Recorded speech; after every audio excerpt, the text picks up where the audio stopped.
Ito na nga ba ang sinasabi ko? Wala talagang patutunguhan ang mga proyektong Hapon. Noong 2010, isang proyektong tulay sa ilalim ng Official Development Assistance, ODA, ng Japan, ang sinimulan sa Metro Manila. Ngunit ilang buwan pa lang matapos magsimula ang konstruksyon, biglang nanahimik ang mga makinarya sa lugar. Nagsimulang kumalat ang bulungan mula sa mga mamamayan. Hay nako, hindi talaga maaasahan ang mga Hapon. Ang mga nakababatang inhinyero naman ay nagsasabing mas mabilis at mas mura kung kumpanyang Tsino ang kinuha. Subalit, makalipas ang 5 taon, ang nasaksihan ng inhinyerong Pilipino na si Bautista ay isang bagay na hinding-hindi niya inaasahan. Ang mga tulay na itinayo ng mga kumpanyang Tsino ay sunod-sunod na nagkaroon ng sira at paulit-ulit na kinukumpuni. Samantalang ang tulay ng araw na gawa ng mga Hapon ay nananatiling matatag at walang anumang problema. Ano nga ba ang malaking pagkakaiba sa pagitan ng dalawang bansa? Halina't ating alamin. Siguradong hindi rin matatapos to.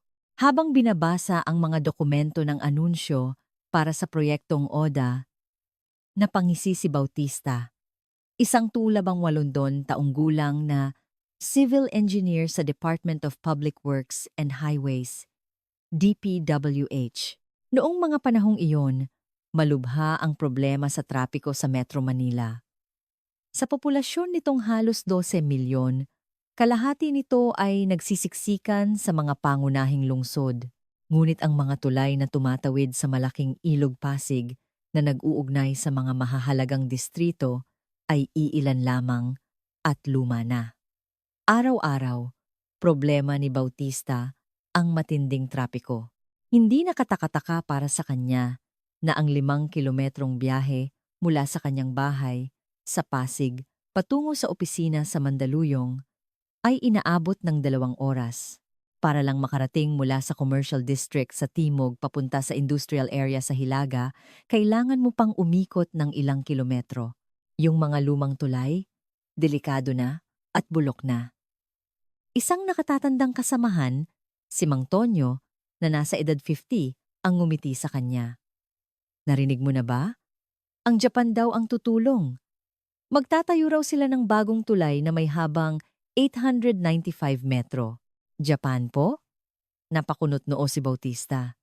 Sa kanyang paningin, ang tulong mula sa Japan ay isang uri lamang ng pagkukunwari.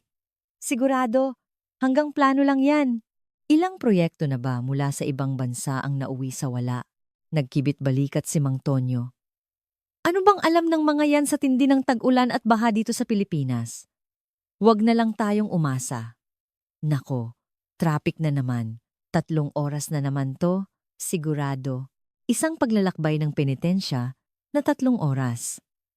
Handa na po ako, sagot ni Bautista.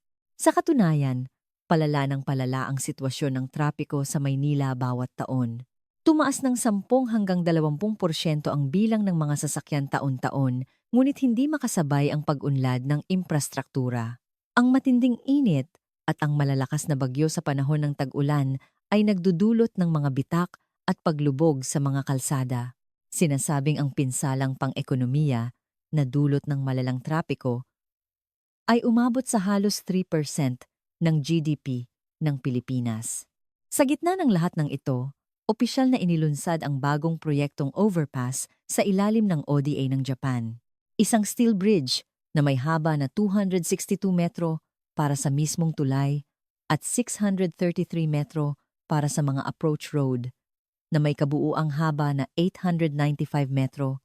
Kapag natapos, ito ang magiging isa sa pinakamalaking istruktura sa kasaysayan ng Pilipinas. Ngunit para kay Bautista, puro pagdududa ang nasa isip niya. Isang tulay na bakal? Wala pa tayong ganyan dito sa Pilipinas.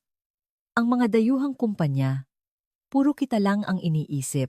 Iniisip ba talaga nila ang kapakanan ng Pilipinas? Sa loob ng DPWH, hati ang opinyon. Isang kasamahan ang nagsabi ng may pag-asa. Kapag natapos daw to, aabot sa 30,000 na sasakyan ang makakadaan ng maayos araw-araw. Baka mabawasan ng malaki ang traffic sa syudad. Ngunit umiling si Bautista. Sayang lang ang pag-asa. Siguradong hihinto rin yan sa kalagitnaan. O kung matapos man, napakapangit ng kalidad at hindi rin magagamit ng matagal. Ganyan naman lagi ang nangyayari, di ba? At noong 2010, nagsimula ang konstruksyon. Pumasok ang mga construction company mula Japan at sinimulan ang mga survey at paghahanda. Tingnan natin kung hanggang kailan to tatagal. Bulong ni Bautista sa sarili. Mataas ang inaasahan ng mga mamamayan sa tulay na ito. Ngunit ang ekspresyon ni Bautista ay nanatiling mapangutya. Noong Hulyo 2010, dumating ang tag-ulan sa Maynila at bigla nawala ang ingay ng mga makinarya sa construction site. Sabi ko na nga ba, ito ang problema sa mga proyektong Hapon. Napangisi si Bautista habang dumadaan sa harap ng construction site. Kalahati na ng pundasyon ng tulay ang nagawa, ngunit wala ni isang tao sa paligid, walang mga trabahador, walang mga truck na naghahatid ng materyales.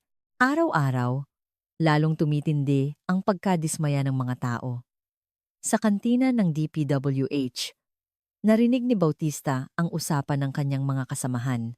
Ganito lang pala ang gawa ng mga Hapon? Sayang ang pag-asa natin. Sigurado kahit matapos ang tag-ulan, hindi na yan babalik. Sayang lang ang buwis ng taumbayan. Sana, sa lokal na kumpanya na lang, ipinagawa, sunod-sunod ang masasakit na salita. Ngunit si Bautista ay may halong pagkalito sa kanyang mukha. Dahil bago pa man mahinto ang trabaho, may nasaksihan siyang kakaibang tanawin. Isang Japanese site supervisor ang paulit-ulit na sinusukat ang moisture content ng lupa sa gitna ng malakas na ulan. Ang seryosong itsura nito ay nag-iwan ng maliit na tanong sa isip ni Bautista.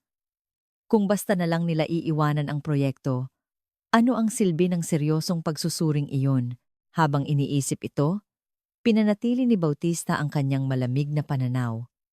Mayabang na sinabi ni Mang Tonyo, "Oh, kita mo na? Tama ang sinabi mo, Bautista. Ang tulong ng dayuhan, hanggang dyan lang talaga." Minaliit nila ang tindi ng tag-ulan sa Pilipinas. Opo nga.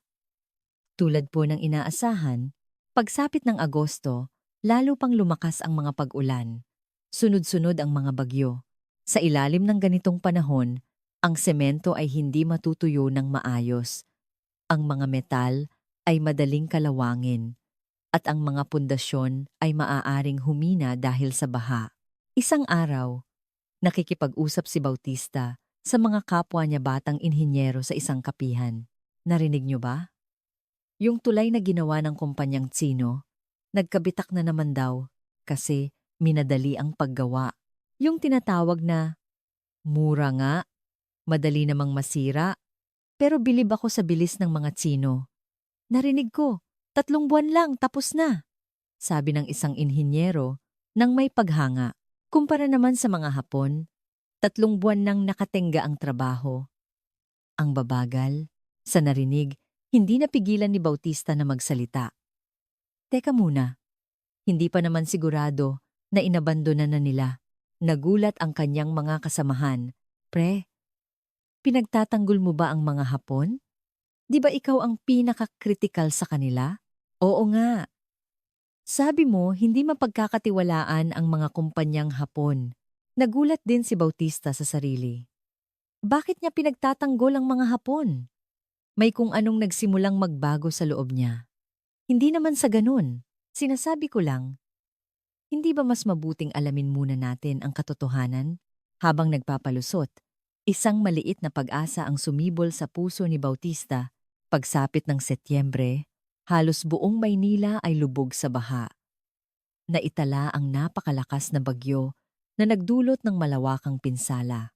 Sa ganitong sitwasyon, imposible talagang magpatuloy sa anumang panlabas na konstruksyon. Ngunit isang araw, noong Oktubre, nakatanggap si Bautista ng isang abiso mula sa DPWH.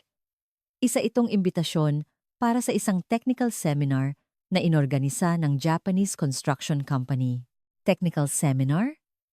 Itinigil nila ang trabaho tapos magtuturo sila? Ano namang ituturo nila?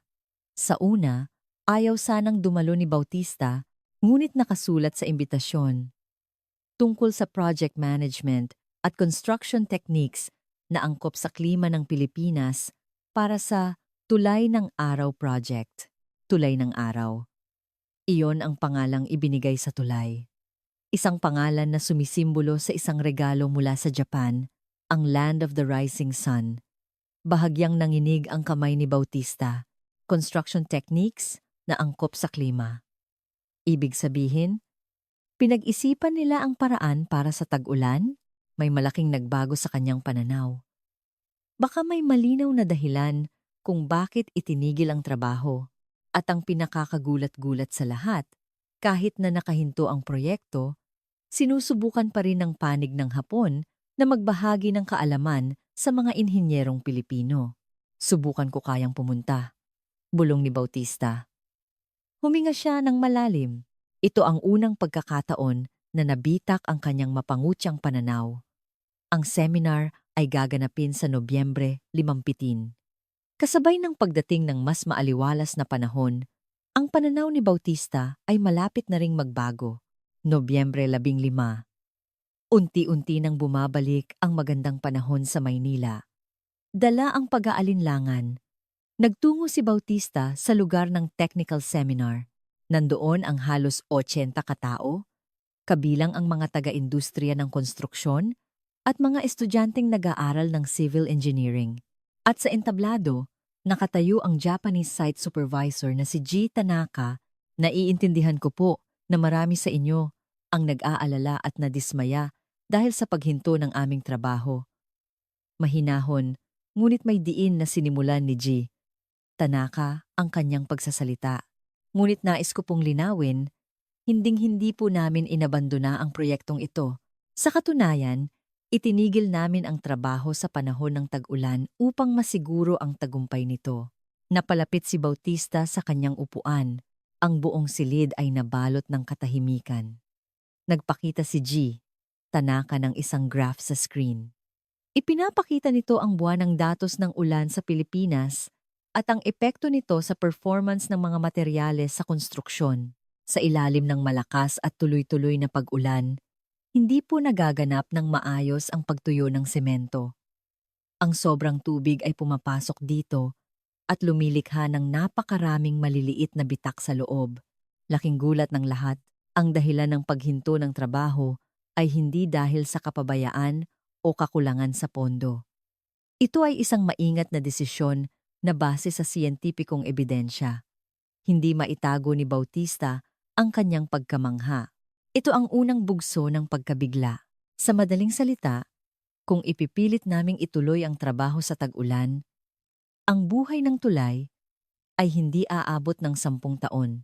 Ngunit kung itatayo ito sa tamang panahon at sa tamang paraan, magiging isang tulay na magagamit ng higit sa 50 taon. Narinig ang bulungan ng paghanga sa buong silid. Ang katabi ni Bautistang batang inhinyero ay bumulong. 50 taon? Walang ganyang tulay sa Pilipinas. Totoo nga, ang mga kasalukuyang tulay sa Maynila ay wala pang 20 taon ay sira-sira na at laging nangangailangan ng pagkukumpuni. Ngunit nagpatuloy si G. Tanaka. Noong una, ikinonsidera namin ang isang tulay na gawa sa semento. Mas madaling kumuha ng materyales at mga trabahador. Ngunit dito sa Pilipinas, hindi pare-pareho ang pamantayan sa kalidad at walang kasiguraduhan na makakakuha kami ng semento na palaging nakakatugon sa aming safety standards. Isa pa, ang matinding pagbabago mula sa napakainit na panahon hanggang sa malakas na tag-ulan ay nagdudulot ng di masukat na pinsala sa semento. Nagpakita si G. Tanaka ng mga larawan ng mga lumang tulay. Kitang-kita ang libu-libong bitak at ang natutuklap na semento. Sa kabilang banda, ang tulay na bakal ay may malaking kalamangan. Nag-iba ang screen at ipinakita ang structural diagram ng isang steel bridge.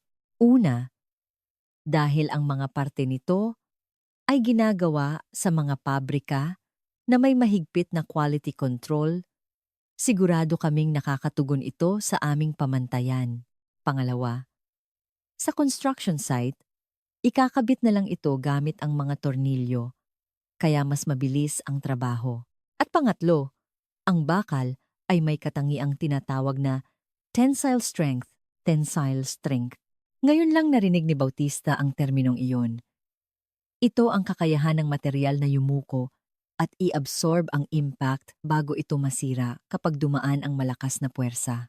Binabawasan nito ang panganib na bigla ang pagguho ng tulay tuwing may lindol, malakas na hangin, o kapag may dumaang sasakyang sobra sa bigat. Dumating ang ikalawang bugso ng pagkabigla kay Bautista.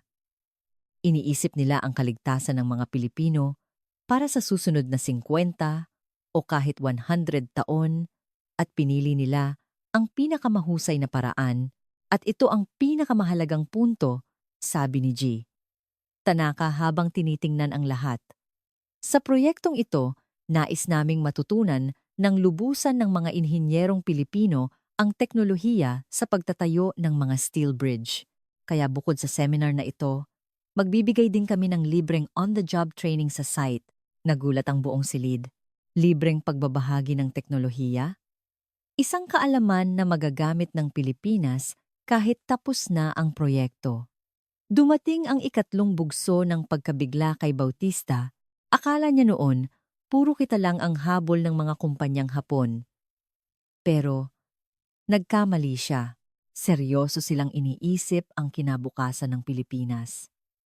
Hindi nila ipinagdamot ang teknolohiya, bagkus ay bukas palad nilang ibinabahagi. Iba pala mag-isip ang mga Hapon kumpara sa ibang dayuhan, naisip ni Bautista. Pagkatapos ng seminar, nilapitan ni Bautista si G. Tanaka. Sir, may tanong po ako. Sige, ano iyon? Ngumiti si G. Tanaka, bakit niyo po ginagawa ang lahat ng ito? Ano pong pakinabang nito? Para sa Japan. Nag-isip sandali si G. Tanaka bago sumagot. Ang Japan din noon ay umunlad dahil sa tulong teknikal mula sa maraming bansa. Ngayon, kami naman ang magbabalik ng utang na loob na iyon sa susunod na henerasyon. At higit sa lahat, nais naming magkaroon ng kakayahan ang mga inhinyerong Pilipino na paunlarin ang sarili nilang bansa gamit ang sarili nilang mga kamay. Hindi nakapagsalita si Bautista. May namumuong luha sa kanyang mga mata. Pauwi, dumaan siya sa construction site na matagal nang tahimik. Sa ilalim ng sikat ng araw, nagsisimula nang bumalik ang mga makinarya. At ngayon, ang tanawing iyon ay mayroon ng ibang kahulugan para sa kanya. Isang linggo matapos ang seminar, nalaman ni Bautista sa isang pulong sa DPWH ang isang nakakagulat na katotohanan. Ang lahat ng bakal para sa tulay ay gagawin sa Japan at ibibiyahe sa barko papuntang Pilipinas. Sa narinig mula sa project head, hindi napigilan ni Bautista na magsalita. Seryoso po ba kayo? Alam niyo po ba kung gaano kalayo ang Japan sa Pilipinas? Tama ang kanyang tanong. Mula Japan hanggang Pilipinas ay libu-libong kilometro. Ang pagbiyahe ng mga bakal na may bigat na 10 hanggang 20 tonelada sa ganoong kalayong distansya ay tila imposible. Nagbulungan din ang ibang mga inhinyero. Sobrang laki ng gastos niyan.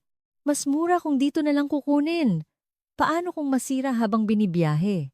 Ngunit mahinahon na sumagot ang project head. Ang paninindigan ng panig ng Hapon ay hinding-hindi sila magkokompromiso sa kalidad dahil walang pabrika sa Pilipinas na kayang gumawa ng bakal na nakakatugon sa kanilang pamantayan. Wala silang ibang pagpipilian kundi dalhin ito mula sa Japan. Naging komplikado ang ekspresyon ni Bautista. Kahit na humanga siya sa paninindigan ng mga Hapon, hindi niya maiwasang questionin ang desisyong ito. Kahit para sa kalidad, parang hindi praktikal. Ngunit pagsapit ng Disyembre, nang magsimula na ulit ang konstruksyon, muling nayanig ang pananaw ni Bautista. Isang araw, ipinatawag siya sa cargo yard ng Port of Manila. Nandoon ang barkong kararating lang mula sa Japan, dala ang mga bakal para sa tulay. Ang nasaksihan ni Bautista ay isang bagay na hindi niya sukat akalain. Ang malalaking bakal ay isa-isang maingat na nakabalot at nakakabit sa mga espesyal na lalagyan. Bawat pyesa ay may nakaukit na identification number at malinaw na nakasulat ang pagkakasunod-sunod ng pagkakabit. Napakadetalyado ng kanilang trabaho. Wala talagang pinalalampas ang mga Hapon kahit sa maliliit na bagay. Ito ba ang pamantayan nila? Hindi makapaniwala si Bautista. Lumapit si G, Tanaka at nagsimulang magpaliwanag. Ang mga piyesang ito ay umabot ng halos 1 buwan bago makarating dito mula sa pabrika sa Japan. Mula sa port ng Yokohama, isinakay sa barko at sa wakas, dinala dito sa Maynila. 1 buwang paglalakbay, ngunit lahat ng piyesa ay dumating ng walang kahit isang gasgas. Ang margin of error sa bawat piyesa ay nasa loob ng 0.5 millimeters, sabi ni G. Tanaka.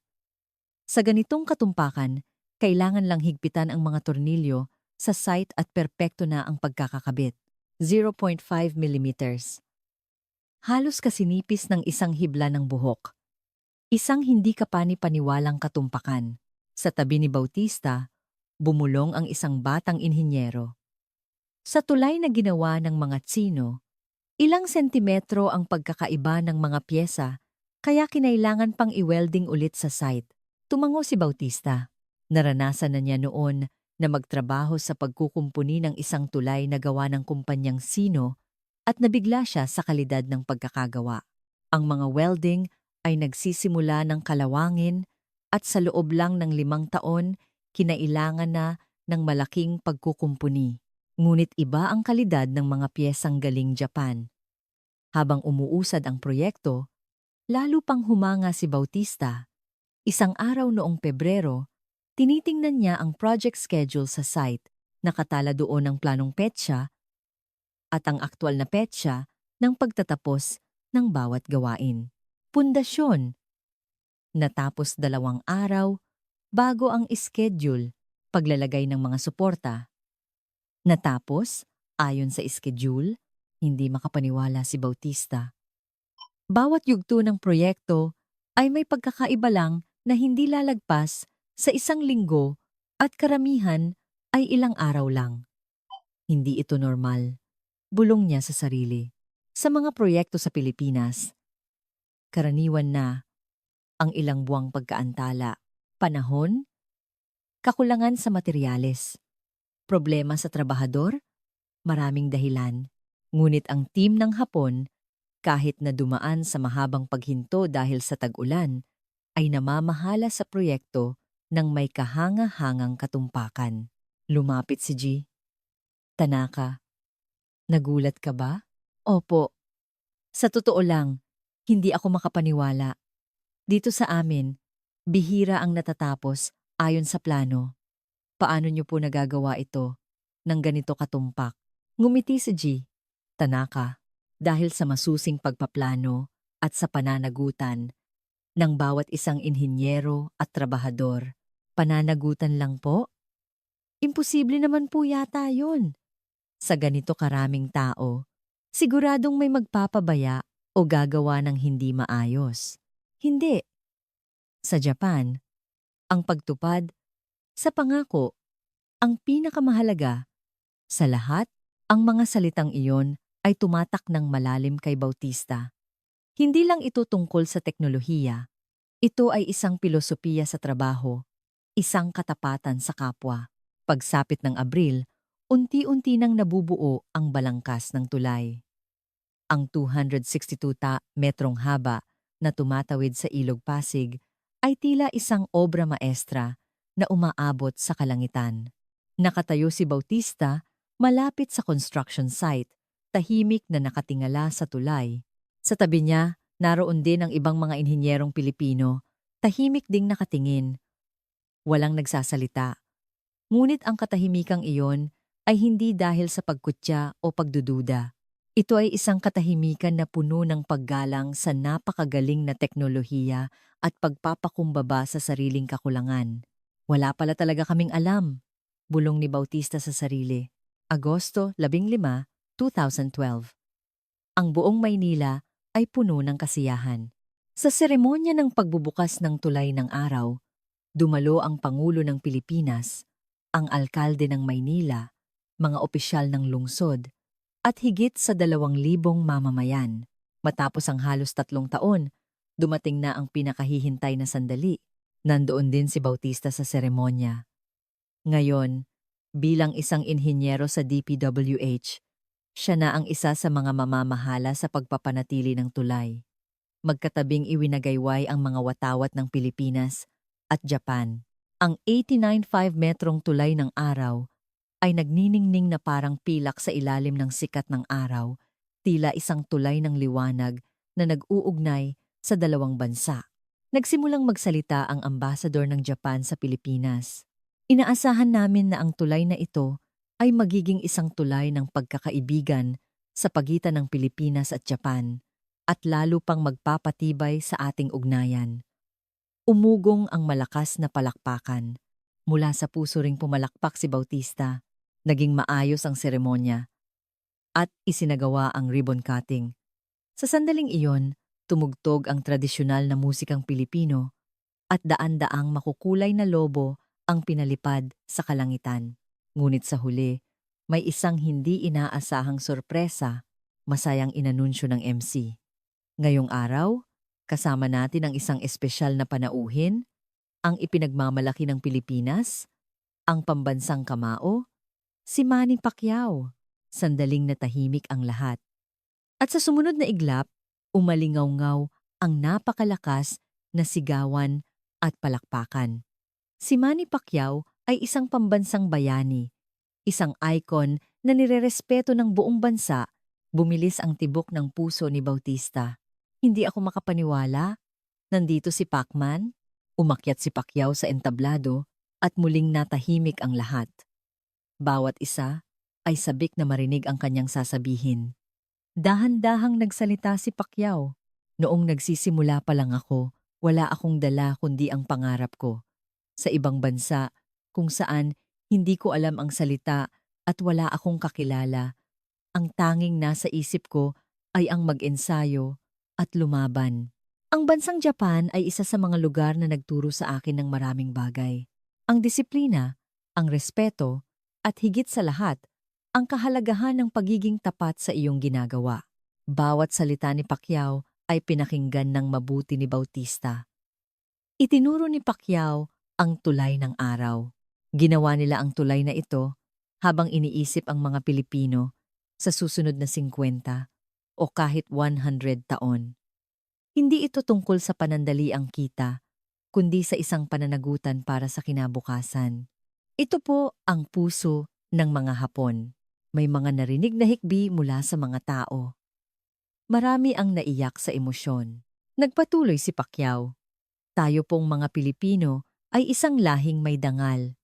Ngunit ang mga bagay na dapat nating matutunan, dapat nating tanggapin ng may pagpapakumbaba at ang tulong na ating natanggap, dapat nating ipasa sa susunod na henerasyon. Hindi po ba't iyon ang tunay na dangal? Ang mga salitang iyon ay tumusok ng malalim sa puso ni Bautista. Naalala niya ang sarili, 3 taon na ang nakalipas ang mapangutya niyang pagtingin sa tulong ng Japan, ang sarili niyang duwag na walang alam at ayaw umunawa na nagtatago sa likod ng pagpuna. Ang tulay na ito ay pinangalanang tulay ng araw. Ang araw ay sumisikat para sa lahat, pantay-pantay. Anuman ang iyong lahi o katayuan, nagbibigay ito ng liwanag at init. Ang mainit na liwanag na ito mula sa Japan, hinding-hindi natin dapat kalimutan. At tayo rin, dapat tayong magsikap na maging araw para sa iba. Pagkatapos ng talumpati, muling natahimik ang lahat. At bigla, isang palakpakan na animoy kulog ang umalingaw-ngaw. Hindi na malaya ni Bautista na tumutulo na pala ang kanyang luha. Maging si Mang Tonyo sa tabi niya ay pinupunasan ang kanyang mga mata. Ang dating mapangutya sa tulong ng dayuhan ay hindi na makapagsalita. 5 taon na ang nakalipas mula nang matapos ang tulay ng araw. Sa isang silid-aralan sa University of the Philippines College of Engineering, naroon ang 25 estudyanteng kumukuha ng civil engineering. At sa harapan, nakatayo si Bautista bilang isang panauhing lektor. "Sir, may tanong po ako," sabi ng isang 21 taong gulang na estudyante. "Ano po ang pinakamahalagang aral mula sa pagtatayo ng tulay ng araw?" Tiningnan ni Bautista ang mga kabataang halos kaedad niya noon.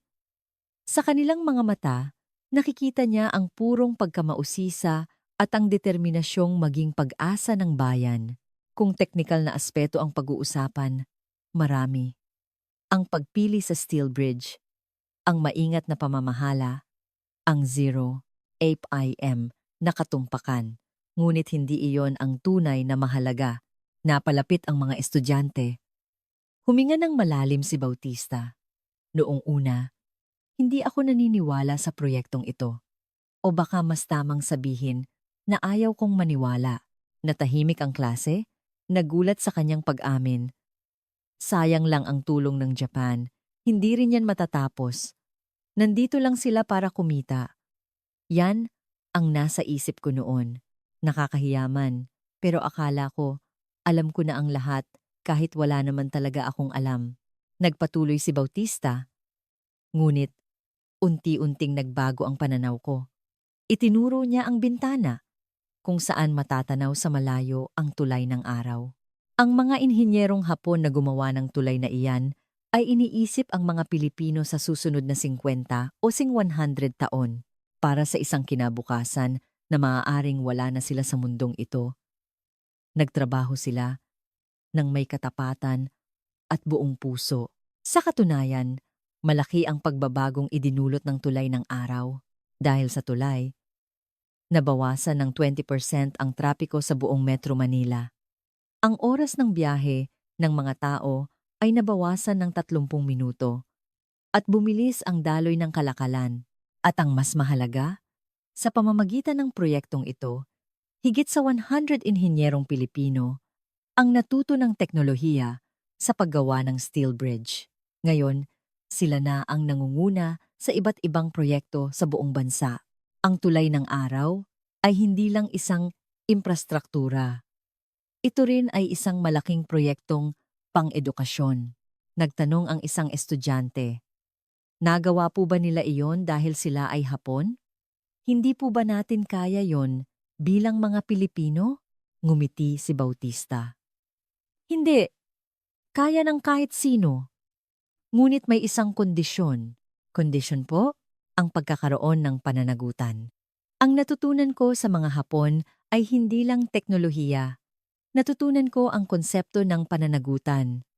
Ang trabaho mo ay may epekto sa buhay ng iba, kaya hindi ka dapat magpabaya. Hindi ka dapat magkompromiso. Ang pananagutan na iyan ang tunay na pundasyon ng teknolohiya ng Japan. Pagkatapos ng klase, nilapitan si Bautista ng ilang estudyante. "Sir, gusto rin po naming gumawa ng tulay na tulad ng tulay ng araw. Paano po kami magiging inhinyerong tulad ninyo?" Sinagot ni Bautista ang bawat tanong. "Kayo ang henerasyong huhubog sa kinabukasan ng Pilipinas. Pagyamanin ninyo ang teknolohiyang natutunan natin mula sa Japan. At balang araw, kapag kayo na ang nasa posisyong tumulong sa ibang bansa, kayo naman ang magiging araw para sa kanila." Dapit hapon, nakatayo si Bautista sa ilalim ng tulay ng araw. Sa loob ng 5 taon, hindi ito nangailangan ng malaking pagkukumpuni at araw-araw ay dinadaanan ng higit 30,000 sasakyan. Tulad ng ipinangako ng mga inhinyerong Hapon, ito ay isang tulay na tatagal ng higit 50 taon. Tumingala si Bautista sa tulay, na nagniningning sa kulay kahel dahil sa papalubog na araw. "Tanaka, nakikita niyo ba? Ang teknolohiyang iniwan ninyo ay ipinapasa na namin sa susunod na henerasyon." Bulong niya sa sarili. Ang dating mapangutya. Ang dating walang alam. Ngunit ngayon, nagbago na siya. Tahimik na ngumiti si Bautista. Ang kanyang paglalakbay ay nagsisimula pa lamang. Ang pagtatayo ng tulay ng araw ay umani ng pansin hindi lang sa Pilipinas, kundi sa buong mundo. Noong 2013, ginawaran ang proyekto ng unang Japan Construction International Award Ang parangal na ito ay ibinibigay sa mga dekalidad na proyektong infrastruktura sa ibang bansa na nilahukan ng mga kumpanyang Hapon, sabi ng chairman ng award.